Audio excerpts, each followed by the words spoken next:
नाही त्या गोष्टीमध्ये वेळ वाया घालवण्यापेक्षा 5 मिनिटं ज्ञानेश्वरीला द्या ना. 5-10 ओव्या नियमानं वाचा. तुम्हाला समजो न समजो, आम्हाला तरी कुठं समजतायत म्हणून आम्ही प्रवचन कीर्तन करत असलो तरी समजत नाहीच, पण श्रद्धेनं वाचायचं असतं, शरण जायचं असतं, कुशीत शिरायचं असतं. तेवढंच आपण माऊलींच्या बाबतीत, तुकोबारायांच्या संतांच्या बाबतीत करायचं असतं.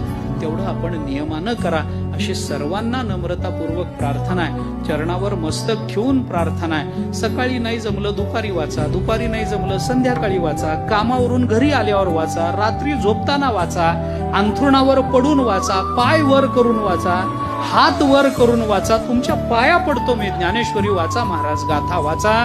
याच्याशिवाय आपल्याला तारणारं या जगात दुसरं कोणी नाही. बरं कोणी नाही. आपलं कल्याणाची तळमळ अंतःकरणामध्ये ठेवणारं ज्ञानेश्वरी गाथ्याशिवाय दुसरं या पृथ्वीच्या पाठीवर कोणीही नाही.